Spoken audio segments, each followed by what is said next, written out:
di am contentement bu baax ci teew bu ma teew fii ci plateau bi. macha allah am na solo alors peut-être dañuy duggaat rek ci li nga xamante ni moom moo di importance su visite yi ndax visite yi nga xamante ni jugee na si 4 ci li ma jot a comprendre ci seen teewaay fii dem ba 8 visite carnet bi importance su carnet lan la si jigéen ju wéru. waa Asma xanaa tey dañuy ñëwaat rek ngir dolliwaat ci li sunu naataangoo yi jot a jaar waxaat. ndax la répétition elle est pédagogique. te comme dañoo nekk ci campagne de sensibilisation. lu ñu wax du doy ñu jotoon dégg daañu déggaat ñu jotul woon dégg-dégg. donc bu ñuy jëm ci carnet bi comme boobu ba léegi sama naataangoo yi ñu ngi fiy jaar. tey nag yéen laay laaj ba xam yéen lan ngeen jot a jàpp gum ci nataal yi ngeen gis ni ci carnet bi comme tey am nañ góor tey ci plateau bi coach. waaw. maa ngi lay laaj yow loo jàpp loo gis nataal bi ci carnet bi yow noo ko gisee. bon nataal bi ni mu gisee. mooy papa. bu ànd ak yaay soxnaam. waaw. mu fob doom mu couvrir leen ñu ànd di toppatoo seen wér-gu-yaram. macha allah loolu rek la de danaa ko loolu rek la. xanaa ñu gën koo fóotal rek. voilà loolu la parce que nataal bi moom loolu lay tekki. voilà parce que comme ni ngeen ko gisee nii ci ànd fagaru aar yaay aar doom bi. yéen ngi gis nii ci nataal bi. ah ngeen gis ñu def fi ku góor ki. c'est la même chose qui revient ici dans le carnet aussi. c'est vrai. toujours góor moom mooy ëmb lépp. donc jigéen mooy ëmb. mais c'est l'homme moom moo ñuy couvrir d'amour. lépp ñu def ko dans un grand cœur. ñuy soxla ko ñu taxawu. soxla ko ñu yërëm. soxla ko ñuy gunge. dans les moments difficiles parce que metti na donte am doom bànneex la. mais metti na tamit il faut ñu am ku ñu siy gunge toujours. voilà c'est ça un peu l'image que vous voyez fii nii ci carnet bi. D'accord. Quelle est votre lecture de ce concept de ànd fagaru aar yaay aar doom? waaw ma lecture c'est que lii da ngeen gis ne mu nekk un concept boo xamante ne je pense que ne ça vient à son heure. mu nekk campagne de sensibilisation boo xamante ne daf ñuy permettre ñu wàññi ndetteel gi jugee ci ëmb ak wasin. ndax bu doon suñu saboo benn jigéen du faatu ci ëmb ak wasin.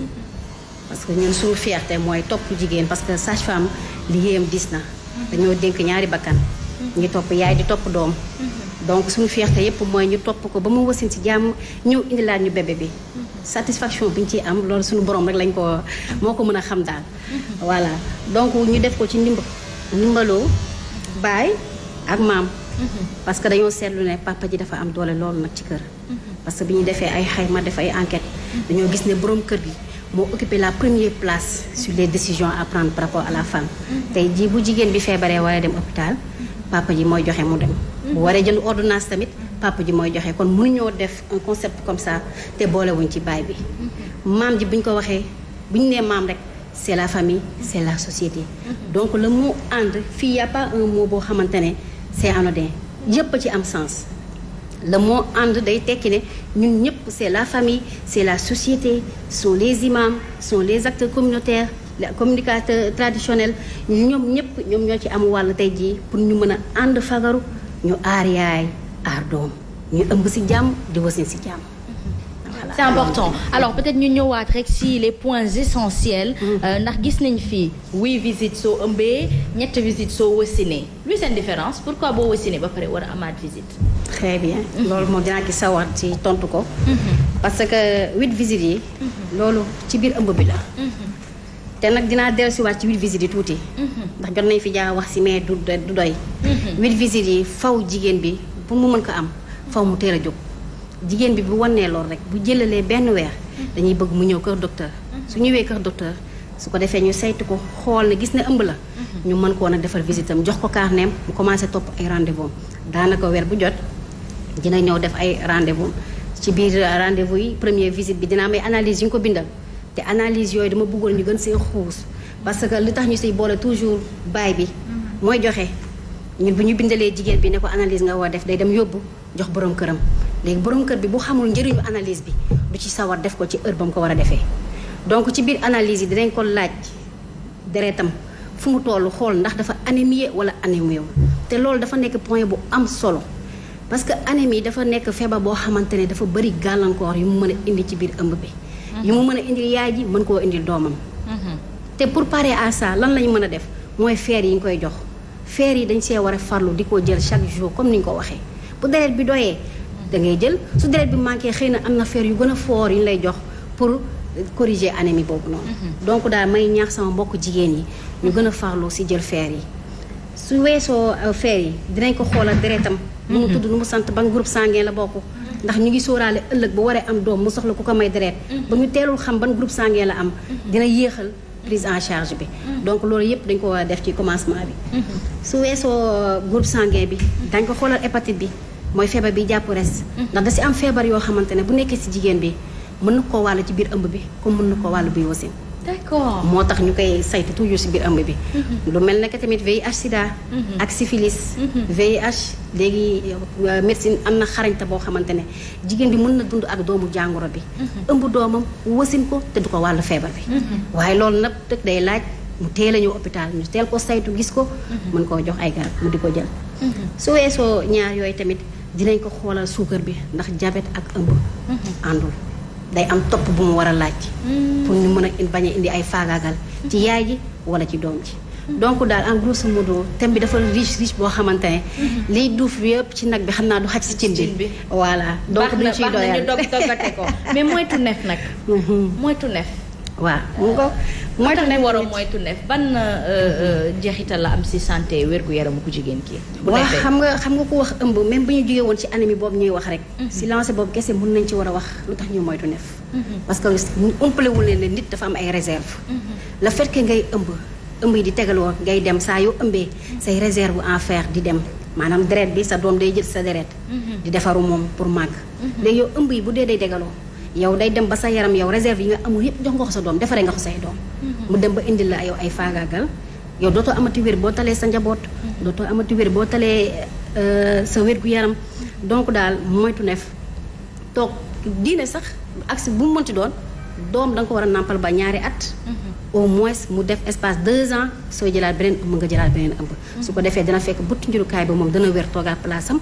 dina attanal beneen ëmb waaye tamit sa wér-gu-yaram dina ko attan yaxandal poche tamit si la parce que wér ëmb yi tegaloo borom kër gi tamit du ko fekkee de encore c'est vrai ak a metti danaa ko ak a metti mu ngoog donc dañ di nga yaxanal poche bi di nga sàmm sa wér-gu-yaramu njaboot bu ko defee tamit yaay ji mën la tal njaboot ji tal ñëpp bu ko defee kër gi am géttee ñu mën a dund si jàmm loolu mooy moytu neef c'est important en tout cas je pense que leer na yaatu na gis naa fi ay yeneen ponk yoo xamante ne topp ñàkku xale yi ginnaaw boo wasinee ba pare da nga war a topp ñàkku xale yi am na ñu ko dul respecté waaw bien sûr mais nag de plus en plus ñuy def ay campagne comme yu mel nii ñu si waxtaan di dem yaay yi ñu ngi gën di respecté rendez-vous yi te sax dañuy am contentement léegi ba góor ñi sax léeg-léeg sax góor gi mooy indi doom ji muy vacciné wu yaay ji day liggéey parfois góor gi jël congé ñëw indi doom ji mu vacciné wu ñu ngi leen si remercier de passage di remercier suñu góor yëpp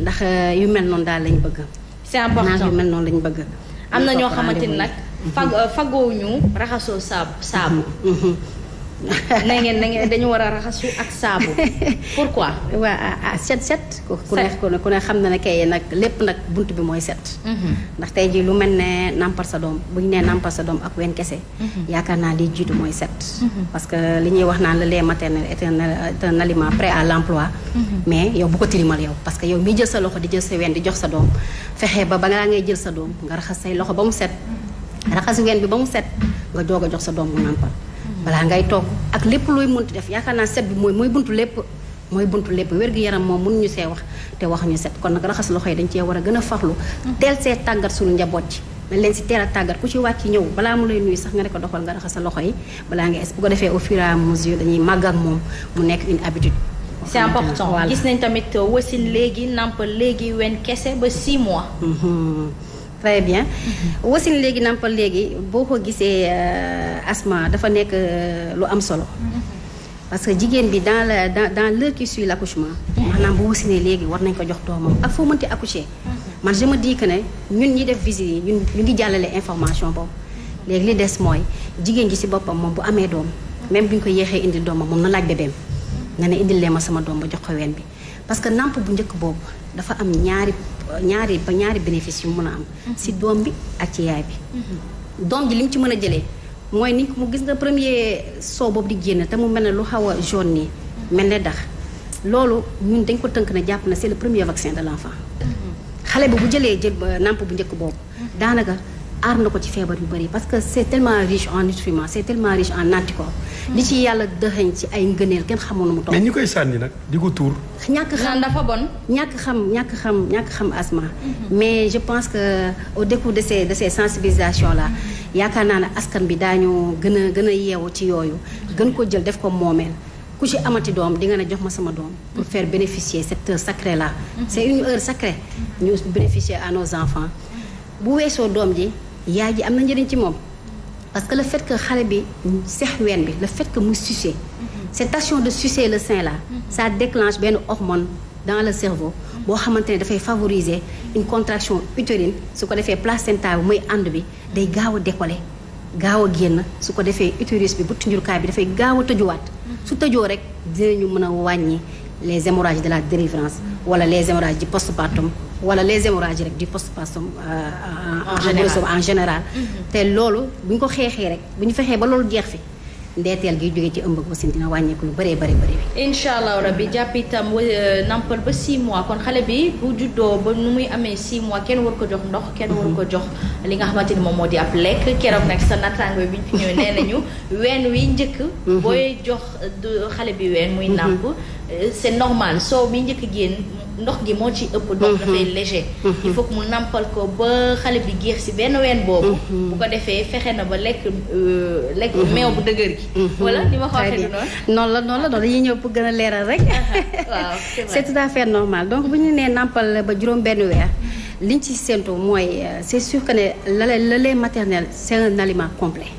li si yàlla dëxañ ci ay xéewal ak gëneel kenn mënu koo natable ak leneen. donc boo amee possibilité bu la yàlla mayee wér soo mënee nampal sa doom nga nampal ko ak wenn kese bu ko rax ak lenn.